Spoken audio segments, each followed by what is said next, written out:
Okay, so I asked on my Instagram if anyone had any questions regarding 75 hard and my experience with 75 hard, and a lot of people did, and a lot of people just wanted to know the deets of 75 hard. So that's what we're gonna do today. I did film this video already, and I look like the Hunchback of Notre Dame running around my kitchen.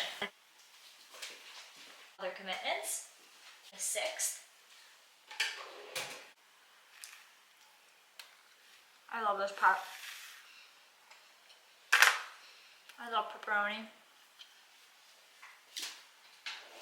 So, we're refilming it. I'm going to make some lunch so that I don't have to just sit and stare at the camera and answer the questions, because I'll probably be way too awkward for that. But yeah, let's just get started. I will go over the rules. So you have to stick to a diet of some sorts. Mine was no fast food, no junk food, very limited sweets. Drink a gallon of water every day. 2 45-minute workouts, one does have to be outside. 10 pages of a nonfiction book, and take a progress picture every day, and no alcohol. I picked the worst possible time to do it. I did it in the dead of winter in Canada and over Christmas and New Year's. So I'm very, very stupid for doing that. But yeah, let's just get into it. Okay, so one of the questions I got was, how did you stay motivated? And I wanted to start with this question, and I wanted to kind of talk about what motivated me to do it in the first place and how I stayed motivated through it. So I started my running journey last January, so it's been over a year since I started running, and I completely fell in love, completely got the running bug, and I have done a couple of half marathons since. And in October, I did the Fiddlers half marathon, and I was like completely gassed by kilometer 13. And that's partially my own fault, because I went out too hard in the beginning because I was so excited. I'm still trying to figure out nutrition, all that stuff when it comes to running. But I was just like gassed, but not even in like my muscles are sore and I can't take another step way. Like, it was like my brain was sore and tired, and I hated that. That like is worse than just your muscles being sore, because if I'm gonna stop, I want it to be because I'm breaking my legs, not because my brain is like, oh, you're tired? That sucks. So I was like, I need something that's gonna be very mentally hard for me to do, and I need it to be a good challenge. So that's what brought me to 75 hard. I think I would say my motivation during it was, think about your running and just any hard physical thing that you've done before. Think about that and how you don't want to stop because your brain is telling you to stop. You want to be able just to keep going because you can. And our minds are so powerful and our bodies are so strong, and I just, sometimes they don't match, you know, they don't line up. So I just thought about running and how I will be such a better runner for doing this, and I think I'll just be stronger in like my everyday life. A lot of the questions I got were, how did you stay so committed, especially on 12-hour work days? So I am a registered nurse. I work 2 days on, 2 days off, 12-hour shifts, and it was very difficult to say the least during the 12-hour shifts. I would pack a bag like the night before I start my set. I feel like I should be like Kendall Jenner cutting the cucumber right now. I would pack a bag before I started my set, and I would make lunch and dinner, and then I would get up at 4 o'clock in the morning before my day shift and work my whole day shift. And then I would drive into a neighboring town and run or walk outside after work, which was not fun at all. I really struggled with exercising outside after work because it was so dark and so cold, and I'm like a scaredy cat. Like, I don't like being outside by myself in the dark. So that was very hard, but that's what you want. You want it to be very hard. You want it to be a struggle. The only time I didn't go outside was when it was dangerous for me to do so. So I was just worried about my safety. So like any major snowstorms pretty much was the only time I didn't go outside. I went outside in the rain, the snow, the dark, in the sun, in the wind. The wind for me is like the worst part. Okay, we're just gonna start our watch and get going. It's like so windy outside. I don't know if you guys can hear that.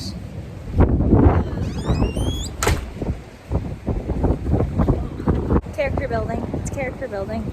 Character building. It's character building. I am like blowing all over the place. But yeah, that's how I did it during my 12-hour days. I would get up before I am, work out before work my 12-hour day. And if you're a nurse or just someone that works a busy job, you understand that sometimes you can't even like use the bathroom at work. It's so busy sometimes, and I couldn't just like leave on my lunch break and go for a walk. So I would have to work out outside after work. So that's what I did. And sometimes I didn't get home till 9 o'clock, and it was awful. So after day shifts, that was the hardest part. Night shifts were much easier because I would just get up from my night, do my workouts, carry on. And you have like all day to drink your water and stuff like that. So that wasn't that big of a deal. I would also read my 10 pages of my book while I was getting ready in the morning or during my lunch break at work, just to get that over with. Progress picture, first thing in the morning, every single day, no matter if I was working or not, I would just, as soon as I got up, I would take that picture, so that was just checked off the list immediately. But yeah, it was not fun during 12-hour shifts, but we got it done. So another question was, what workouts and meals? So I wanted to stick with running as much as possible.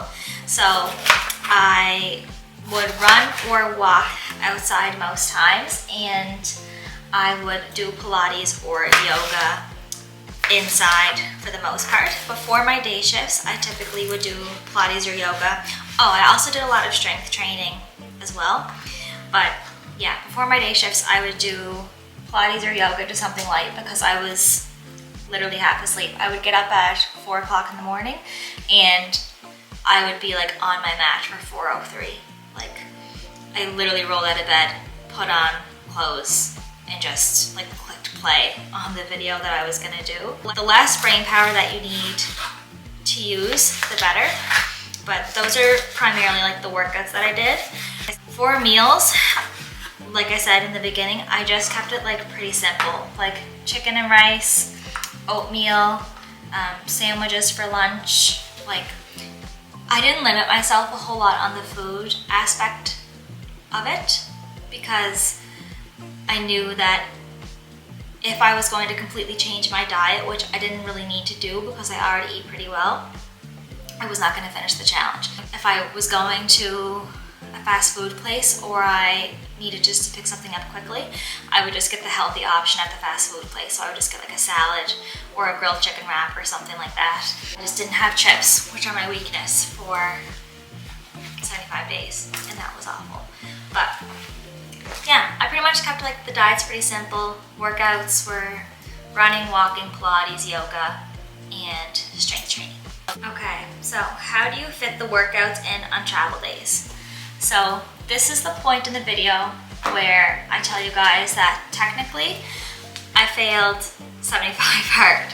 We went to Mexico on day 53, and when I started 75 hard, we did not have this trip booked. So I had like no way of really gauging kind of like what my plan was going to be if we did go on this trip when I started, or else I probably wouldn't have started the challenge. But I think we booked it probably on like day, like, I don't know, like 25 or 30. Me and Mitchell are very last minute trip bookers. Going into it, I was like, I'm gonna do it, while we're in Mexico, and we'll just try our best to try to get everything done. So we did not stay at an all-inclusive. We stayed just at like a boutique hotel.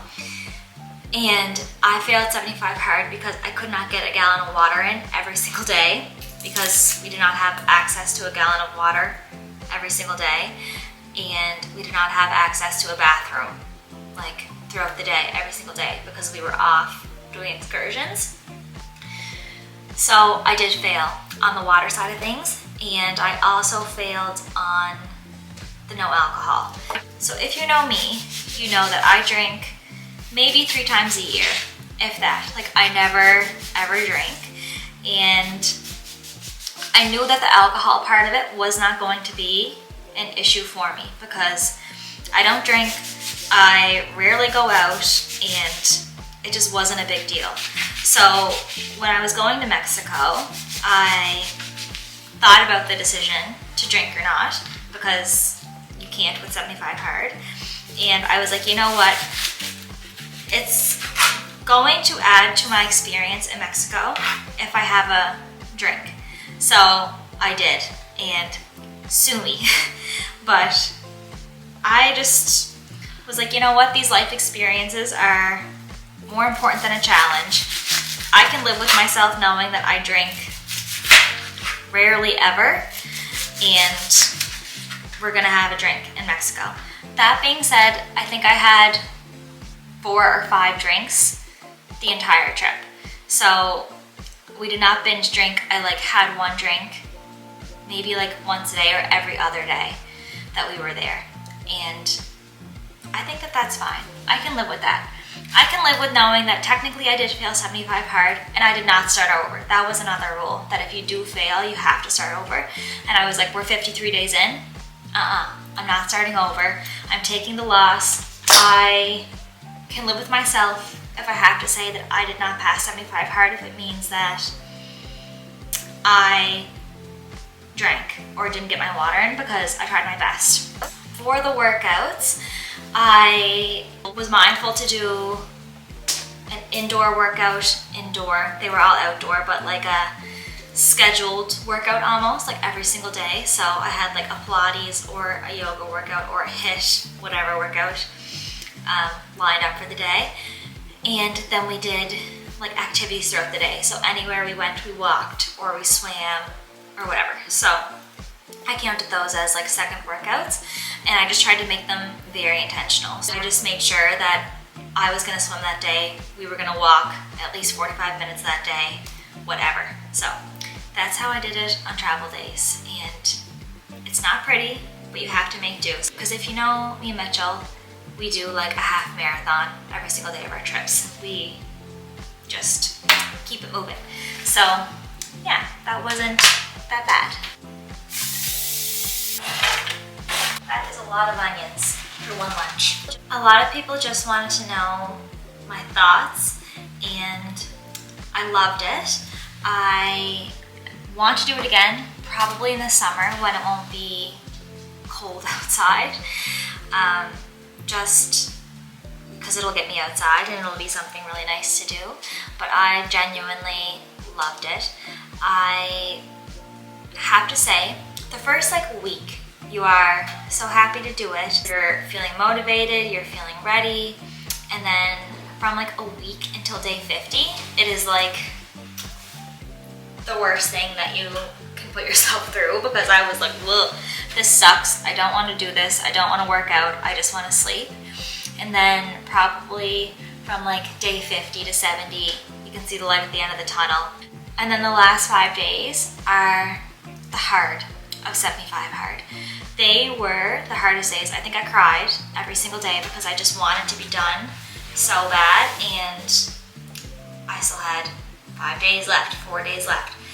I remember my mom consoling me and just being like, you can quit now. And I was like, no, I have to keep going. But oh my gosh, those last 5 days were the hardest part because you're so close. That was not fun at all.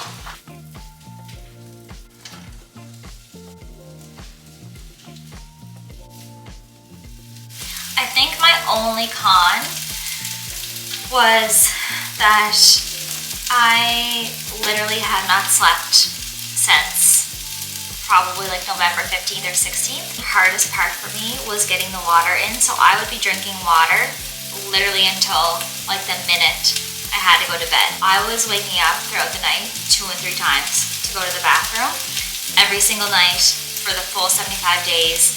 And I finished January 26th, it's February 18th. I still cannot sleep through the night. I used to be like an amazing sleeper. I never had an issue. I could fall asleep within 10 minutes of like my head hitting the pillow, and I would sleep until my alarm went off in the morning. And now I just have such a hard time sleeping. So I think that that is one con. Another thing I think I should mention in trigger warning, if you have disordered eating or body dysmorphia, is that coming off of challenges like this can feel, I don't want to say depressing, but it can just be really hard to go back to normal life where you don't do an hour and a half workout every day and you don't limit yourself on junk food and you don't drink a gallon of water every single day, because you almost feel so unaccomplished throughout the day and just guilty. And I don't have disordered eating and I don't have body dysmorphia, and it was like hard for me, and it is still difficult because I do feel daily like I'm not pushing myself to be the best that I can be. But that is also kind of just me. I'm very hard on myself, so I don't know if that would be like an issue for everybody, but I do know that challenges like this can be really difficult for some people after the challenge is over because of those reasons. Obviously, if you think that this challenge could put you into a dark place, don't do it. Just don't do it. It's not worth it. It's not worth your mental health. It's not worth your physical health. Talk to your doctor, obviously, if you're thinking about doing it, but you aren't sure if like something like this would be good for you. But I totally recommend it to anybody that wants to do it, that wants a brain change as well as a physical change. I barely lost any weight. I lost like that much weight, which that was not the goal, but my body looks and feels the most important part completely different. Like in my mindset, like I can push so much harder during my workouts now because of this challenge. And that was the whole goal. That was the whole reason I did it. It was hard, but you want it to be hard. That's what you want. Almost like if you can make it harder for yourself, I would say like do it in the winter, because I haven't done an outdoor workout I think since I finished, and I miss them so much. I hated them while I was doing them, but I miss just like my outdoor walks. Oh my gosh, I think I have to like cook at the same time. I kind of forgot. I don't even know where I was going with that, but I miss just like getting outside. I don't do any outdoor sports like snowboarding or like skiing, like skating. I don't do any of that in the winter other than like run. Like running is really the only thing that gets me outside. So it was just nice to have a reason to be outside every single day. Just suck it up. There's no bad weather, only bad clothing. So buy yourself something really cute. I am like a big believer in putting on a cute workout outfit and it'll get you to work out. Take my advice and spend the money. We're gonna warm up our rice. I didn't even know that these existed. Did anybody else? Because my girlfriend showed me them the other day and I was mind blown, because I'm still cooking rice like the old fashioned way. And this is just like a dream come true to me to have this little guy.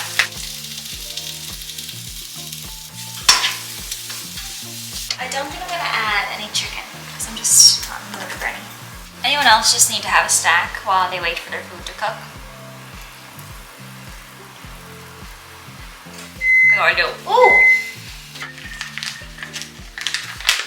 Ah! That's hot. That is so much rice. Look how pretty. Can you see? The most essential part of the whole meal. Can you see? That was my experience with 75 Hard. If anybody has any more questions, just let me know. I'd love to answer them. But I think you should do it. Buy that cute outfit and go outside and